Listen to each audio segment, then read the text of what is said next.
Assalamualaikum warahmatullahi wabarakatuh. Halo semuanya, kami dari grup 3 hari ini akan mempresentasikan hasil analisis dari studi case kami untuk Renewaton Powering the Future with Renewable Energy Innovation. Oke, pertama-tama kami akan memperkenalkan diri kami masing-masing.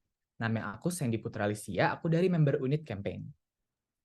Perkenalkan, aku Hasyatia dari member campaign. Perkenalkan, aku Salma Divina Putri dari Unit Research. Perkenalkan, nama aku Muhammad Dava Deva dari member research. Saya Tapi di dalam Pratama dari members product. Perkenalkan, aku Zarfa Danastri datang dari member dari unit research. Oke, karena semuanya sudah berkenalan, langsung aja kita mulai presentasi kita hari ini. Boleh next, moderator? Untuk daftar isinya, yang pertama kita ada perumusan masalah, kedua objektif, yang ketiga ada solusi alternatif, yang keempat ada implementasi, dan kelima ada kesimpulan.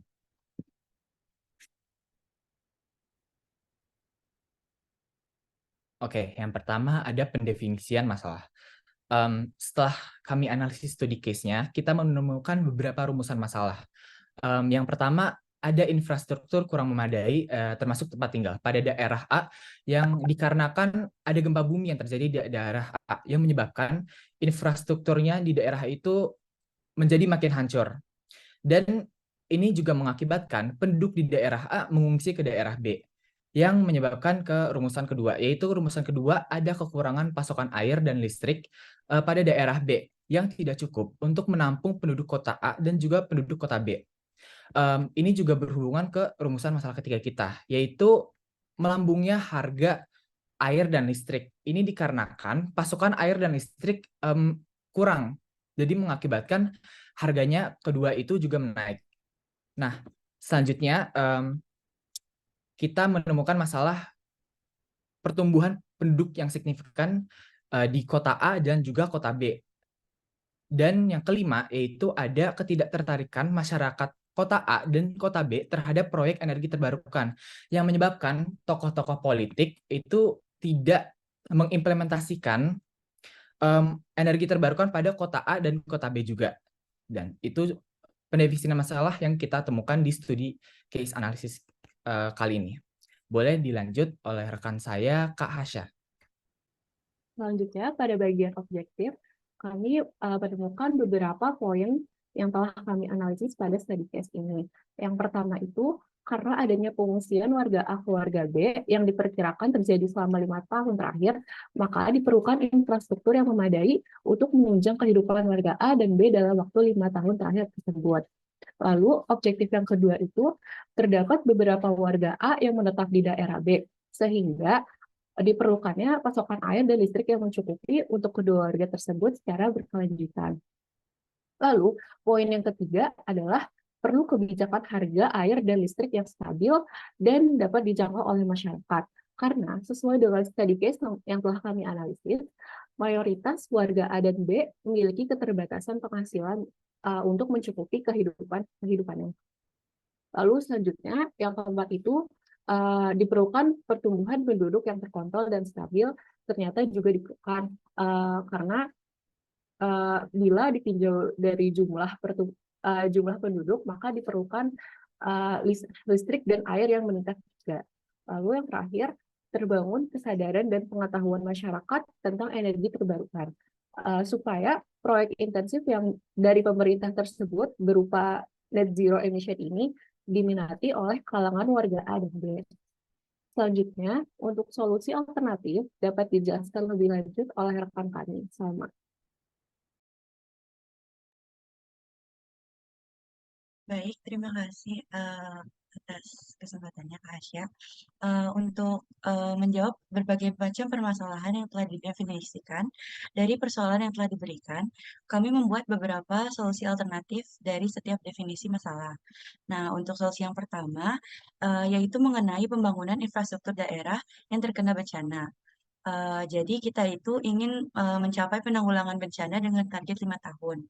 Nah, maka dari itu diperlukan perhatian lebih dari pemerintah pusat untuk memprioritaskan pembangunan daerah A yang terkena bencana.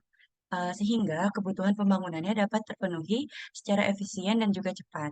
Hal ini dapat dicapai dengan meminta pemerintah pusat untuk membuat skala prioritas dari permasalahan yang dihadapi serta kebutuhan dari pembangunan. Kemudian untuk solusi yang kedua, merujuk pada kurangnya pasokan air dan listrik. Kami memberikan solusi berupa pembangunan hydropower plant sebagai salah satu sumber energi di daerah tersebut. Solusi ini juga mempertimbangkan ketersediaan air yang akan terpenuhi dengan adanya reservoir air pada alat. Nah, hydropower plant juga bisa mendukung gerakan net zero emission yang digaungkan oleh pemerintah. Boleh tolong next slide. Untuk permasalahan yang sama, yaitu kurangnya pasokan air dan listrik, ada juga solusi alternatif yang lain, yaitu dengan meminta bantuan dari pemerintah kota terdekat, serta melakukan kerjasama dengan perusahaan-perusahaan pemasok listrik dan air.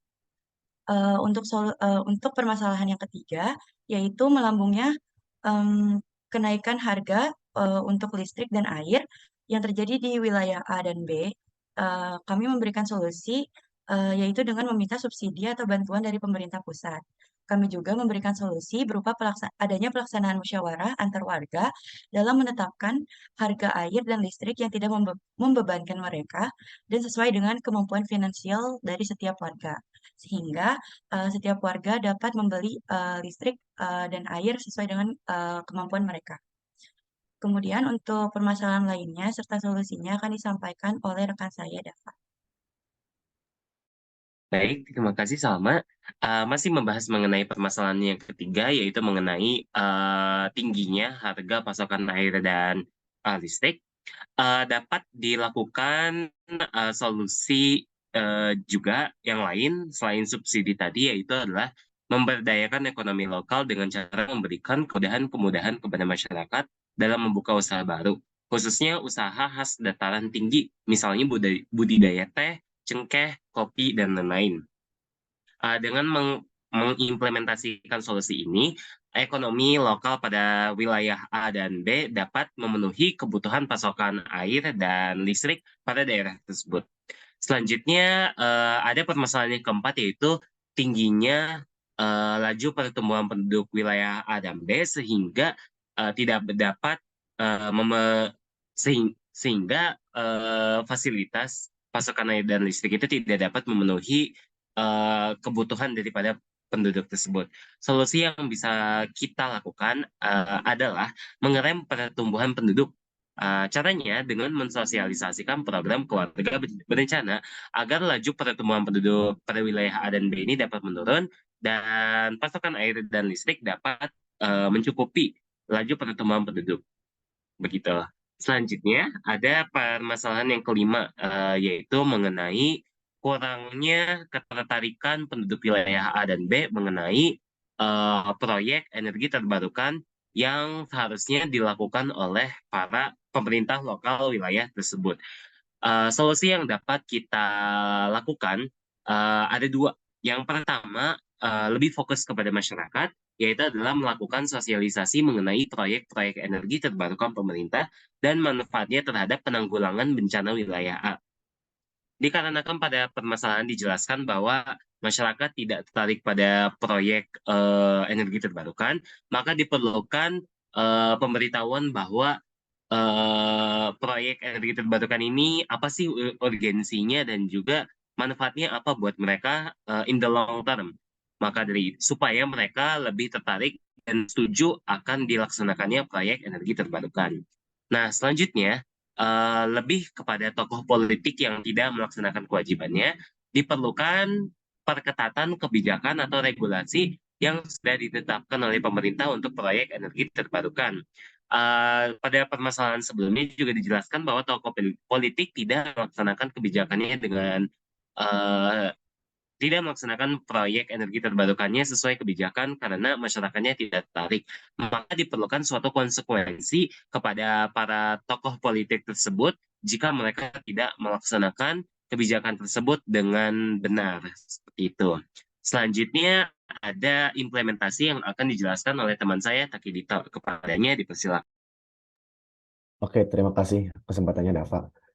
Oke, tadi sudah sempat disinggung masalah hydropower. Nah, sekarang kenapa sih kita milihnya hydropower untuk study case ini. Jadi di case itu disebutkan bahwa daerah A dan B ini terdapat di sebuah daerah yang memiliki dataran tinggi, di sebuah dataran tinggi. Nah, oleh karena itu tipe power plant yang cocok di dataran tinggi itu apa?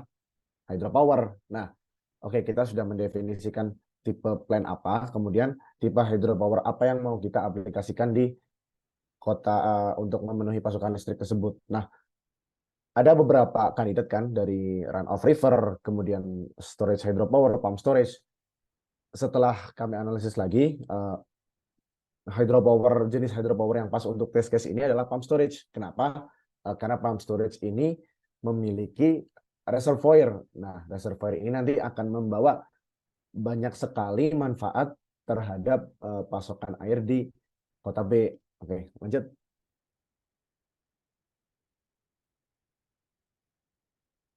Oke, untuk implementasi ini agar bisa terimplementasikan dengan baik, kita harus mengconsider faktor-faktor lain seperti lokasi yang tepat. Jadi lokasi seperti apa sih yang cocok buat pump storage? Oke, jadi kita harus memilih sebuah daerah. Sebuah daerah ini harus memiliki 2 tingkat elevasi yang berbeda. Dan kalau memungkinkan elevasinya itu jauh, selisihnya jauh, sehingga memiliki energi mekanik yang cukup untuk menghasilkan daya yang cukup untuk memasuki pasokan listrik. Nah, gitu.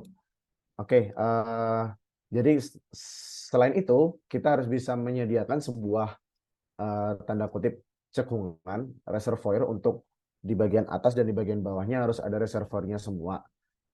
Nah, setelah kita mencari lokasi yang tepat, tahap selanjutnya adalah persetujuan dan izin. Nah, seperti yang disampaikan oleh rekan saya tadi, salah satu cara solusi untuk bisa memulihkan kondisi A dan B adalah dengan menarik prioritas dari pemerintah. Nah, seharusnya kalau misal pemerintah benar-benar memberikan prioritas yang baik kepada daerah ini, mereka akan mempermudah izin dan persetujuan. Nah, gitu deh. Kemudian manfaat ekonomi ini dari banyaknya harga listrik, berarti kan demand-nya banyak. Supply-nya banyak. Nah, supply-nya banyak akan mengakibatkan harga listrik turun. Harga listrik turun, maka langsung kaitannya itu dengan air. Kalau misalnya listrik yang banyak, berarti kan air tercukupi. Nah, harga air juga juga ikut turun gitu. Kemudian akan merambat ke makanan, kemudian hal-hal lain, misal pekerjaan, gaji dan lain sebagainya. Oke. Kemudian poin terakhir adalah kolaborasi dan pengelolaan energi seperti yang sudah disinggung tadi. Implementasi hydropower ini akan memberikan tiga poin. Yang pertama net zero, kedua memenuhi pasokan listrik, dan ketiga memenuhi pasokan air. Gitu tentang implementasi. Kemudian lanjut ke kesimpulan akan disampaikan oleh rekan saya, Astri. Silakan. Terakhir, kesimpulan ini sendiri kami bagi lagi menjadi 4 kategori, yaitu pembangunan, ekonomi, sosial, dan politik. Menurut kami, jika diberi posisi sebagai penasihat pemerintah, yang pertama, di bidang pembangunan, sebaiknya pemerintah memprioritaskan pembangunan di daerah A, pembangunan kembali infrastruktur daerah A, dan juga pembangunan hydropower plant. Kenapa? Karena sebenarnya jika kita tinjau kembali, sumber awal dari masalah ini adalah kerusakan infrastruktur daerah A. Sehingga kita perlu memprioritaskan pembangunannya supaya target 5 tahun selesai pembangunan itu bisa tercapai sesuai dengan target. Dan juga untuk hydropower plant, karena pembangunan itu sendiri targetnya 5 tahun, sehingga untuk short term solusinya, hydropower plant ini seperti yang sudah disebutkan tadi, bisa memberikan 3 keuntungan sekaligus, yaitu sesuai dengan visi net zero emission dan juga memberikan pasokan air dan listrik lebih untuk warga yang ada di daerah B sekarang. Lalu kedua, di bidang ekonomi, menurut kami sebaiknya pemerintah daerah B mengajukan subsidi kepada pemerintah pusat sehingga bisa membantu untuk menekan harga listrik dan air, sehingga semua warga yang ada di daerah B sekarang bisa mendapatkan apa yang mereka butuhkan dan juga melakukan musyawarah untuk menentukan tarif berapa sih yang paling tepat dan memberdayakan ekonomi lokal karena yang sudah disebutkan tadi masih ada warga yang ekonominya masih belum bisa mencukupi kebutuhan listrik dan air mereka. Lalu ketiga di bidang sosial, menurut kami sebaiknya pemerintah mulai memberikan sosialisasi mengenai urgensi proyek energi terbarukan dan juga mengampanyekan program KB. Kenapa program KB ini sampai harus dilakukan? Karena supaya tidak terjadi lagi peledakan populasi sehingga rencana-rencana yang sudah kita susun ini bisa berjalan dengan baik dan bisa meminimalisir kendala-kendala yang mungkin saja terjadi nanti. Lalu terakhir di bidang politik, menurut kami sebaiknya pemerintah memperketat regulasi mengenai kebijakan pembangunan proyek energi terbarukan. Alasannya masih sama seperti sebelumnya supaya rencana yang kita susun ini bisa berjalan dengan lancar, sesuai semestinya dan dengan kendala yang seminimal mungkin. Sekian dari kami. Terima kasih atas perhatiannya. Wassalamualaikum warahmatullahi wabarakatuh.